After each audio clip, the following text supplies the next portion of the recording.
네, 캐퍼뉴스를 시청해주시는 예청자 여러분 안녕하십니까? 7월 14일 목요일 캐퍼뉴스입니다. 먼저 오늘 주요 뉴스 헤드라인부터 전해드립니다. 법원이 지난 3월 종료된 캘리포니아 주정부의 렌트비 무상지원 프로그램에 대한 검토에 착수했습니다.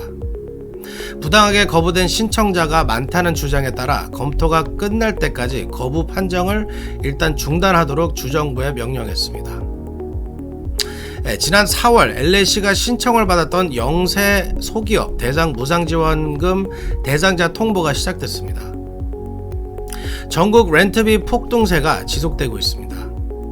지난달 36년 만에 가장 큰 폭으로 렌트가 인상된 것으로 조사됐습니다.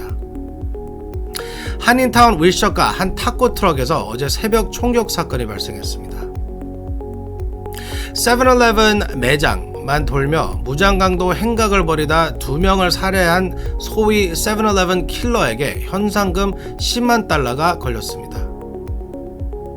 여성 환자들을 상습적으로 성폭해온 얼바인 카이로프랙터가 붙잡혔습니다. 이 카이로프랙터는 어바인뿐만 아니라 남가주 10곳에서 물리치료를 한 것으로 밝혀져 피해자가 더 있을 것으로 보고 수사가 확대되고 있습니다. 미국 신규 확진자가 5개월 만에 처음으로 13만 명을 넘어섰습니다.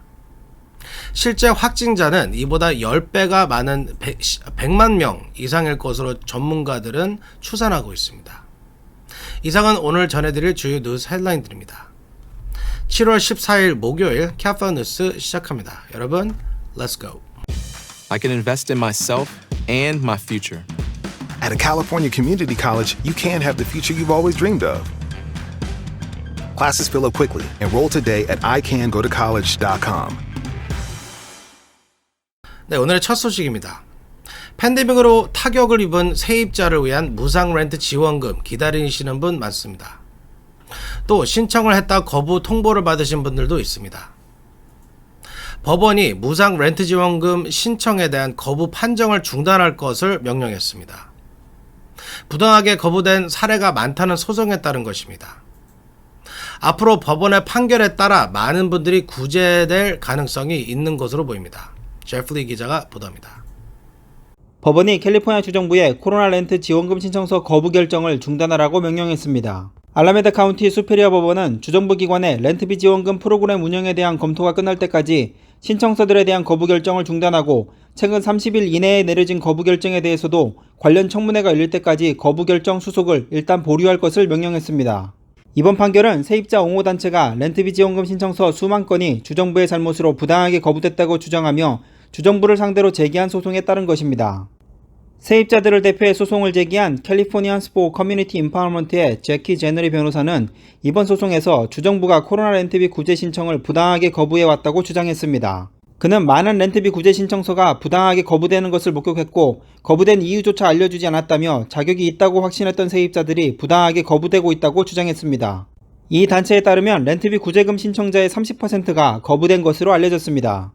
주정부의 렌트비 구제 프로그램은 지난 3월 이미 종료됐지만 여전히 수천 건의 신청서가 처리되지 않고 있는 것으로 알려졌습니다. 주정부는 지난해 연방정부로부터 배정받은 긴급 임대 구제자금 52억 달러 중 40억 달러를 지출했으며 지금까지 34만 2천여 가구가 평균 11,800달러의 렌트비 지원금을 받은 것으로 알려졌습니다. 지금까지 카플라 뉴스 제플리였습니다. 네, 제플리 기자님 수고하셨습니다. 알라메다 카운티 수페리어 법원에서 이번 오는 9월 달에 히어링을 하기로 했습니다. 그래서 이 결과를 좀 두고 봐야 되겠습니다. 네, LA시가 지난 4월에 영세 소기업주들을 위한 무상지원금 신청을 받았는데요. 3개월 만에 당첨 통보가 시작됐습니다. 한인회를 통해 신청하신 분들 중에도 당첨 통보를 받으신 분들이 있습니다. 제니박 기자가 보도합니다. 코로나 팬데믹으로 타격을 입은 영세 소기업들에게 무상으로 최대 15,000달러까지 지원하는 Micro Enterprise Recovery Grant Program, 소위 대상자 통보가 시작됐습니다. 이 프로그램은 지난 3월 25일부터 LA시가 영세 소기업 지원을 위해 시작한 것으로 LA 한인회는 지난 4월 한인업체들의 신청서 작성을 도왔습니다. 이 프로그램은 영세 소기업들의 팬데믹 기간 입은 경제적 타격에서 빠른 시일 내 회생할 수 있도록 대상자들에게 최대 15,000달러까지 무상 보조금을 지급하는 것입니다. 당시 한은을 통해 이 프로그램 신청서를 제출한 여러 한인 업체들이 최근 LC로부터 지원금 대상자 선정 통보를 받았다고 한인에 알려왔습니다. 이 프로그램은 신청 자격은 우선 사업체가 LCL 내에 위치하고 있어야 하며 직원 5인 이하로 연수익이 10만 달러 이하였습니다. 일부 신청자들이 지원금 대상자 통보를 받고 있어 대상자로 선정된 다른 한인 신청자들에게도 대상자 선정 통보가 가게 될 것으로 보입니다. 한인회를 통해 신청서를 제출해 대상자 선정 통보를 받으신 한인 업체들이 한인회에 알려주시기 바랍니다. 카플런 뉴스 제니박이었습니다. 네, 제니박 기자님 수고하셨습니다. 여러분 그 마이크로 엔터프라이즈 리커버리 그랜트 프로그램 신청하셔가지고 당첨 편지를 받으신 분들은 이제 링크를 통해서 서류를 이제 업로드를 하라고 표시되어 있는데요. 제가 오늘 아침에 그 링크를 들어가 보니까 그 몇 가지 서류를 제출하라는 것 중에서 조금 혼돈이 되는 그 부분들이 있습니다.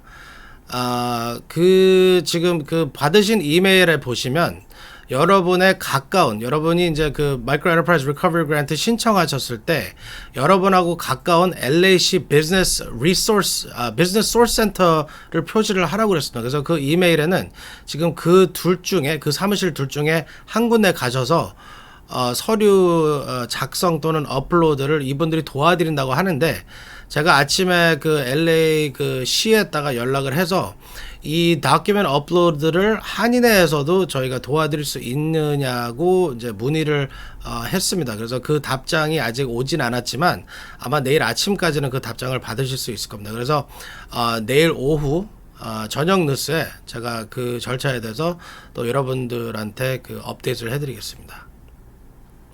네, 물가 폭등에 렌트비까지 치솟고 있습니다. 지난달 미 전국 렌트비가 36년 만에 최대 폭으로 인상된 것으로 조사됐습니다. 뉴욕 맨해튼은 평균 렌트비가 사상 처음으로 5,000달러를 넘어섰습니다. 피터장 기자가 보도합니다.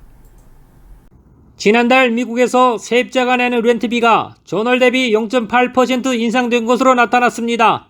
이는 1986년 이후 36년 만에 월간 최대 상승폭입니다. 뉴욕 맨하튼 평균 아파트 렌트는 사상 처음으로 5,000달러를 넘어섰습니다. 노동부는 어제 세입자들이 내는 렌트가 지난 6월의 전월보다 0.8% 올랐다고 발표했습니다. 1년 전에 비해서는 5.8% 상승한 것입니다.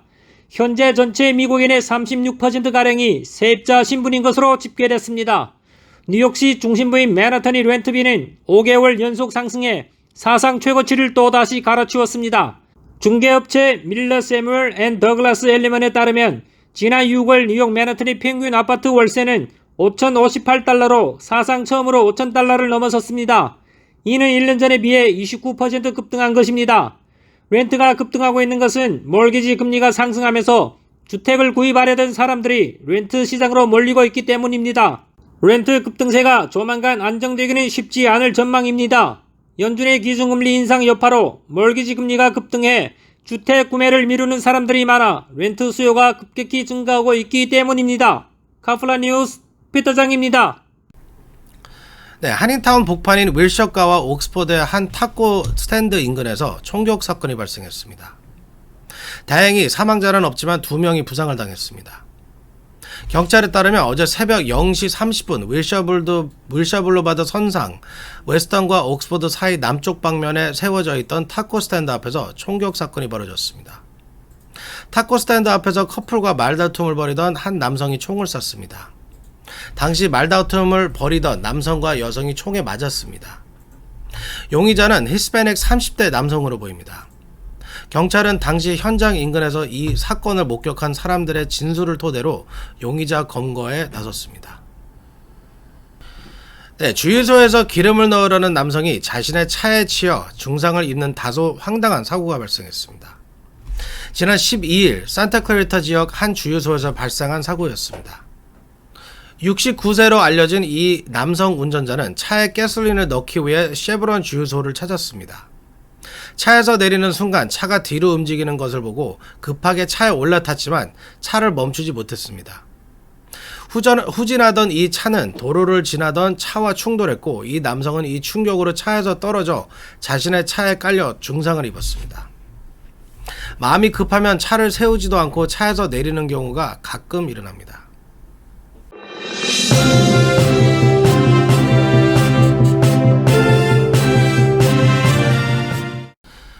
7월 11일 소위 7-11 데이에 LA 인근 지역 7-11 매장 4곳을 돌며 연쇄 무장강도 행각을 벌인 7-11 킬러에게 현상금 10만 달러가 내걸렸습니다. 사진을 확보한 경찰은 주민들의 제보를 기다리고 있습니다. 사진 한번 보시죠. 이 연쇄 총격범은 지난 11일 위리어, 리버사이드, 라팔마, 브레아 등지에서 무장강도 행각을 벌이다 매장에서 총을 쏴 2명이 숨졌으며 3명이 다쳤습니다. 네, 여성 환자를 상습적으로 성폭행한 카이로프랙터가 붙잡혔습니다. 지난해 얼바인에서 피해를 당한 여성의 신고를 받고 수사를 벌인 경찰은 이 파렴치범을 버지니아에서 붙잡아 압송했습니다. 피터장 기자가 보도합니다. 여성 환자들을 상습적으로 성폭행한 것으로 밝혀진 얼바인 카이로프랙터가 체포됐습니다. 오렌지 카운티 검찰은 여성 환자 7명을 물리치료 도중 성폭행한 혐의로 카이로프랙터 링컨 카리오를 버지니아에서 체포해 오렌지 카운티로 압송했다고 밝혔습니다. 얼바인의 트윈스 프랙틱에서 4년간 일한 카리오는 2021년 4월과 5월에 목 통증으로 병원을 찾은 환자를 치료하면서 성폭행하는 등 여성 환자 7명을 성폭행했습니다. 검찰은 카리오가 얼바인뿐만 아니라 LA와 오렌지 카운티 등 남가주 지역과 버지니아에서 카이로프랙터로 일한 만큼 피해자가 더 많을 것으로 보고 피해 여성들의 신고를 기다리고 있습니다. 검찰에 따르면 카리오는 남가주의 10여 개 물리치료 병원과 버지니아까지 광범위한 지역에서 활동한 것으로 알려졌습니다. 오렌지 카운티의 토드 스피처 검사장은 카리오는 환자라는 취약점을 악용해 성폭행을 가한 파렴치한이자 흉악범이라고 말했습니다. 오렌지 카운티 검찰은 10월 카리오를 공식 기소할 예정이며 100만 달러의 보석금이 책정돼 현재 수감 중입니다. 지금까지 카플라 뉴스 피터장입니다. 네, 가솔린 가격이 28일 연속 하락세를 유지하고 있습니다. 한 달 새 약 36센트가 내렸다고 합니다. 하지만 전문가들은 일시적인 현상으로 보고 있습니다. 다시 급등할 가능성이 여전하다고 합니다. 제프리 기자가 보도합니다. 물가 고공행진의 가장 큰 요인으로 꼽혀온 가솔린 가격이 28일 연속 하락하고 있습니다. 뉴욕타임즈는 가솔린 가격이 28일 연속 하락해서 2020년 초 에너지 수요 붕괴 이후 가장 긴 하락세를 나타냈다고 보도했습니다. 전미 자동차 클럽 AAA에 따르면 이날 기준 전국 평균 가솔린 가격은 갤런당 4.63달러로 12일보다 2센트 이상 하락했습니다. 갤런당 5달러를 웃돌던 지난주에 비해 15센트, 4주 전과 비교하면 38센트 하락한 것입니다. 텍사스, 오하이오, 일리노이, 캘리포니아 등에서는 지난주보다 16센트 이상 떨어졌습니다. 에너지 유통업체 가스버디의 석유 분석 책임자인 패트릭 드와는 완전히 숲을 벗어난 상황은 아니며 공급에 차질이 빚어질 경우 다시 가격 급등세가 나타날 수 있다고 말했습니다. 유가는 여전히 변동성이 큰 편입니다. 12일에는 7% 이상 급락했고 13일에는 소폭 상승했습니다. 브렌트유 가격은 우크라이나 침공 직후 배럴당 140달러 가까이 오름세를 보이다 하락했고 서부 텍사스산 중진류 WTI는 130달러 이상 상승한 이후 하락세를 보였습니다. 두 수치 모두 올해 초에는 80달러 아래였습니다. 그러나 전문가들은 이러한 가격 하락세가 일시적인 것으로 보고 있습니다. 지금까지 카플라 뉴스 제플리였습니다. 네, 미국 신규 확진자가 하루 13만 명을 넘어서 5개월 만에 최고치를 기록했습니다. 올 가을 재확산이 크게 우려되고 있습니다. 팬데믹 초기와 달리 가정에서 테스트를 하는 경우가 훨씬 많아 실제 신규 확진자는 하루 100만 명이 이상일 것으로 전문가들은 추산하고 있습니다. 제니박 기자가 보도합니다. 미 전국 하루 평균 신규 코로나 확진자가 5개월 만에 13만 명을 넘어섰습니다. 또 확진자와 입원 환자, 사망자가 동시다발적으로 상승 곡선을 그리면서 코로나 재확산이 본격화하는 듯한 양상입니다. 14일 뉴욕타임스 자체 집계에 보면 13일 기준 미국의 7일간의 하루 평균 신규 확진자는 13만 511명으로 2주 전보다 16%가 늘어섰습니다. 하루 평균 신규 확진자가 13만 명 문턱을 넘어선 것은 지난 2월 15일 이후 5개월 만입니다. 뉴욕타임스는 40여 개 주에서 확진자가 증가하고 있으며 공식 집계에 잡히지 않는 확진자가 많다는 점을 고려할 때 실제 확진자 수는 이보다 훨씬 많을 것이라고 지적했습니다. 특히 양상 판정일 비율은 최근 18.1%까지 올라가면서 오미크론 대확산 시기에 29.2%와 팬데믹 초기 21%대를 제외하면 가장 높은 수준을 보이고 있습니다. 전문가들 사이에선 실제 확진자 규모가 공식 집계치의 최대 10배에 달할 수 있다는 관측도 나옵니다. 워싱턴대 의과대학 산하보건계량 분석연구소 IHME는 최근 실제 확진자가 공식 집계치의 약 7배에 달한다는 추정을 내놓은 바 있습니다. 이 연구소의 알리 막대 박사는 또 보고된 확진자가 1명당 보고되지 않는 확진자가 7명이 있는 것으로 추정한다고 밝혔습니다. 토테즈 베일러 의과대학 국립열대의과대학원 원장은 실제 확진자가 집계치의 10배에 달할 수 있다며 아마도 하루 신규 확진자가 10만 명에 가까울 것이라고 추정했습니다. 카서늘 전해드리겠습니다.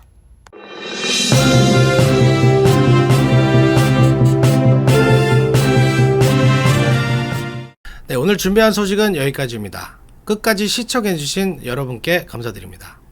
저는 내일 다시 찾아뵙겠습니다. 그리고 아직 못하신 분들은 구독과 좋아요 꼭 눌러주시기 바랍니다.